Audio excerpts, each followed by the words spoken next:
Hey guys, welcome back to another adventure with me. I have sticks today. I have an entire container of popsicle sticks and assorted stars. Though the assorted stars might not even be part of this project. Well, we'll see. We can always implement stars. The project, though, is going to be... it's a light cover piece. It's... I haven't tested this one out yet. I haven't given it a road test yet. So I'm not quite sure how smoothly it's gonna go, but I mean, that's kind of like how I like to do things. I sometimes do test runs ahead of time to see if certain things are going to work because the materials are a bit of a pain in the butt to have to possibly rebuy every time for a craft. So this one, though, thankfully, I just have spare popsicle sticks all over my house. So I can use them to my heart's content. And if it doesn't work, then it doesn't work, and then I just throw it out and get some more popsicle sticks, I suppose. Either way. So this project is going to be a first time arounder using popsicle sticks and parchment paper, which is off to the side down over here, and I have it kind of like in a little pile. It's why I'm not picking it up, because it's sitting under a couple of things to keep it from flipping all over the place. I'm also using good old friend hot glue. All my hot glue sticks are in my drawer. This one doesn't currently have a hot glue stick in it. I mean, it does, it doesn't have enough of a hot glue stick in it. I also might use paint. We're gonna see. We're gonna put it together first, and then see from there whether or not paint is gonna go well with it. Essentially, what this is they have those small little electric candles that you can put under things, or you can put a real candle under it, I suppose, if you really wanted to. So I wouldn't really advise it. I'd say use a fake candle because it's just a lot safer overall. That being said, let's get back into it with these things. Let's see how this goes, and hopefully in the end it'll actually be something useful. I don't even know if I prepared a tiny candle for this. I guess we'll reach that milestone when we get there.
So now that we have it all glued together, I'm just going to knock over my paint. Not that you can see that this time because I moved the camera angle now. We are now in camera 1.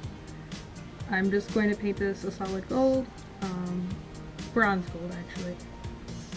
And I had mentioned before that this was the first time I did this, which is true, which is why the little stars I put on the top weren't cut beforehand. I cut them in half because I wanted to give them that little top of the line effect. I didn't realize how difficult it actually is to cut small wooden stars in half without them breaking. I have learned today that it is absolutely very difficult, and that you probably need some sort of small scoring tool to be able to break them in half, which might be easier than trying to cut them with the scissors. Because I did cut with the scissors eventually, but they splintered. There are a bunch of tiny star pieces that I'm sure you could see during the lower camera angle. So don't try to cut tiny wooden stars. It doesn't always work the greatest. You can give it a shot. It might work for you at least once. I kept losing the very tippy top of the stars, if you couldn't see that before.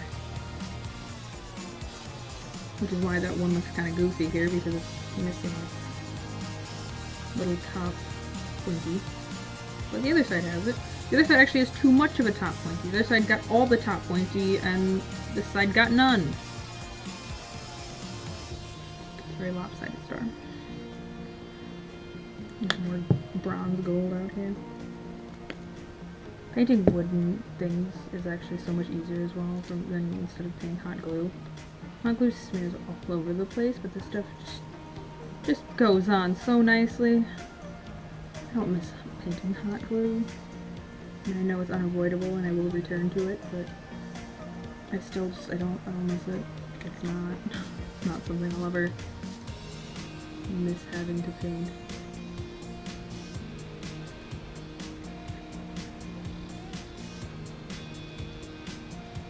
I also brought this up here to paint for this camera angle because it's kind of difficult to paint like without getting way in there at times, which I thought might look weirder for the camera angle than just simply painting it like this.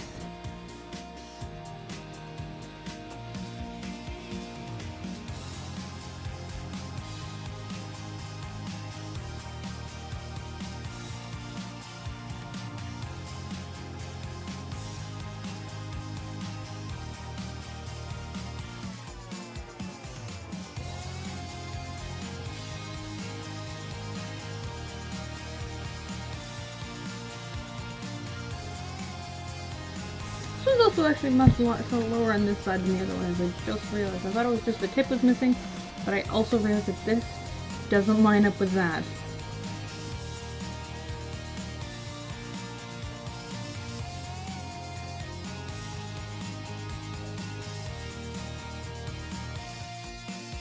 So there you have it, guys. This small little light cover thing that we have made here. Now, I don't actually have a small candle to put it on, and I kind of wouldn't advise you to use an actual burning candle. I would advise you to use the small light-up ones that are powered with batteries, simply because it's not a fire hazard. And then you don't have to worry about turning it on and blowing it out and all that good stuff. You can just leave it on all the time. But, in order to test it, I do have my little wax melt light here, who is a bird. He's an owl. He's already on because I was melting wax. I feel like I'm channeling a bit of a Halloween vibe now, spooky story vibe with a warm light under my chin here. But it indeed works. So if you had a small little candle under here, this is what it would look like. I honestly think this might have been one of my favorite things I've made so far, simply because it actually is it's actually functionable, and it would look nice in a house. And the wax paper, parchment paper, whatever you so choose to call it, gives off a good glow. I can't quite reach my light right now, as it's all the way across the room over there, and if I turn it off, I'm not sure how my camera setup currently will handle it. But I think it turned out pretty well, and I want to thank you all for joining me on this adventure. This has been one of the most successful crafts we've made. That's not a spoof off of DIY Hot Glue channel.